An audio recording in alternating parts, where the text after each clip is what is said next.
Okay, so first of all, I would just like to thank you all, officers and members, for joining us tonight for this Q&A session. So this session is kind of like an event for members to get to interact with their candidates for next year's board. And first of all, does everybody know the rules? The what? The rules. No, tell us. Okay, so this is how this is going to be conducted. It's going to be very similar to how we've done elected positions in the past at our general meetings. We decided to move everything to like a completely separate session because we wanted it to be more flexible, and we wanted it so that more members would be able to see what's going on and, interact. So how we started is we're going to go in order from President, Vice President, Treasurer, and then I want to say Secretary, PR, and then Fundraising Chair. So first, so when we have the position, it's going to be everyone who's running for that position. They're going to go at separate times. Each person will get 5 minutes to answer questions. One question is going to be decided by the board, and it will remain constant for all those candidates for that position. And then the rest of the time will be for members to ask questions.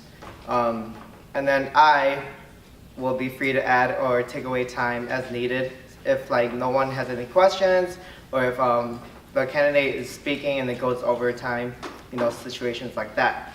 But when a candidate is speaking, all the other people in the room who are running for the same position, they won't be allowed in the room. They'll have to take a step out for a little bit, and then that'll be the same for every position.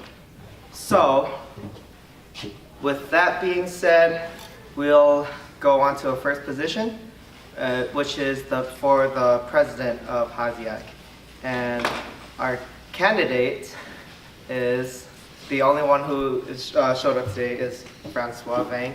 May he come to the stage.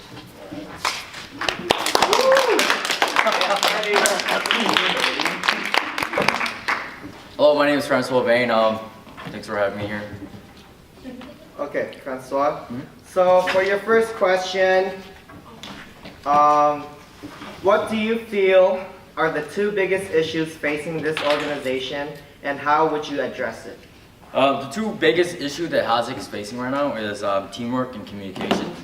And these 2 issues is the way how I would address these issues is that for our freshly new officers for this following year and the next, I would like to host a leadership workshop, which the leadership workshop will focus on professional development of officers, team building activities, learning the roles of a team, and conflict resolutions, which professionally ways to resolve conflicts towards the future.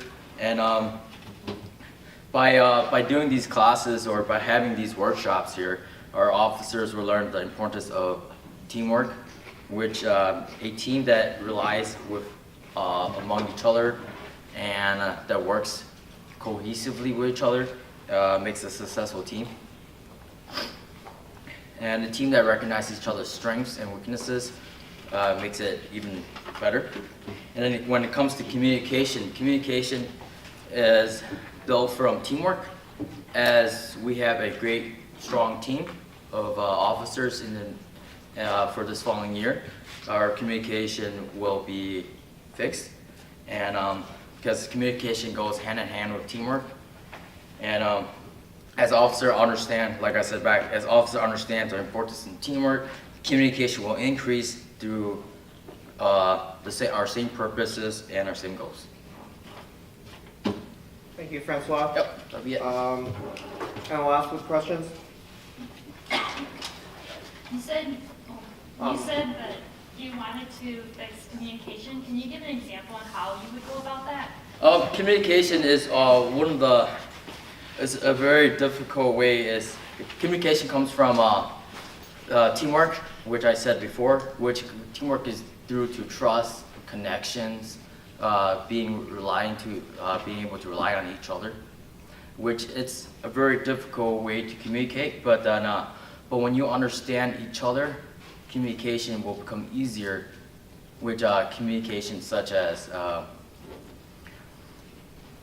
let's say communication to like if officers are having problems with each other, you know, and if you notice it, because this is through teamwork and trust, you notice that this is a lack of communication, and then you kind of just come in and you kind of say, I see this problem you're having. You kind of come in together and kind of say, what do you need help with? Am I answering your question, or Yeah. you need more detail? That's good. Okay. Oh, you- Okay. So let's see. So as president of HaSEAAC, you are expected to represent the club at a lot of our public events. I just want to know, what experiences have you had with public speaking? Public speaking, I have multiple experience, such as I have through my work experience, I've worked as I have held a position as a team leader, where I had the love and the time to be able to teach a class towards other fellow members who were among myself. I've taken a course about leadership development that allowed me to present myself professionally in front of the public. And anything else? So, according in the Constitution, it says that it is required that this position be held by a former HaSEAAC officer who has been involved within the club for about a year. Because this is in the Constitution, how would you go around this, if possible? Possible. It says. Can you repeat that question? Repeat that Constitution again, please. So it says that it is required that this position be held by a former HaSEAAC officer who has been involved within the club for about a year. From my understanding, I don't think you. From my understanding. For your understanding, I do not qualify for this position. No, it's not that you don't qualify. I think that my question for you is, how would you go around this, or what do you have to prove that you should be president? If I have to start from the bottom, I will. You know, because starting from the bottom going up, it's not a problem at all. If I have to become a interim president and learn the ways of the president, I will. If I have to start as a secretary to begin with, to treasury, and to a vice president, it's a stepping stone to truly become a president of HaSEAAC, and it's not going to be a problem. Which, if to be an active member and stuff, it's not a problem. If I have to show up and stuff to become president, or to be an active member. Okay, that's time. Thank you, Franny, for your words.